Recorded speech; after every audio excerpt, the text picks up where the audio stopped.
Carol Vorderman, who is well known for her passionate hatred of the Conservative Party, had a fiery discussion with Charlotte Hawkins, who filled in for Kate Garraway on GMB this morning.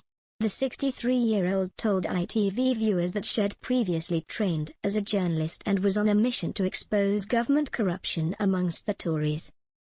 However, Charlotte quizzed whether she was capable of being unbiased, asking, "Are you going to be as equally critical and cast your eye over everything that's going on when Labour is in government?"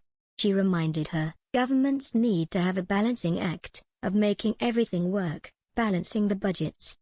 However, Carol shot back, "I think you're being very generous, Charlotte, to this government. That's what they'll tell you." When 48-year-old Charlotte mounted a defense, replying, "There's always been certain amounts of allegations of corruption," Carol interrupted her. Talking over the host, who was standing in for Kate Garraway with Adil Ray, she countered, "No, there hasn't though, not in the same way.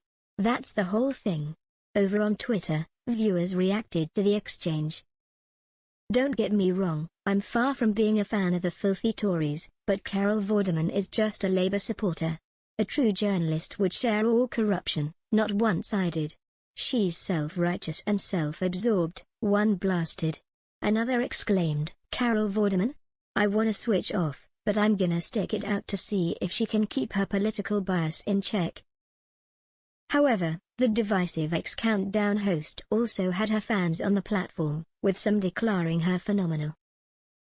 "I'm in awe of #Carol Vorderman. She's a champion for truth and justice," one viewer exclaimed. "She brings stories that are otherwise hidden to the public eye.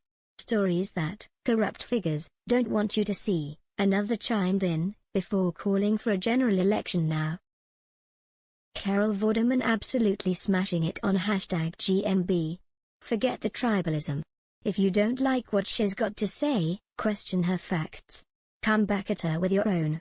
Otherwise, you're just shouting at the moon, a fourth exclaimed.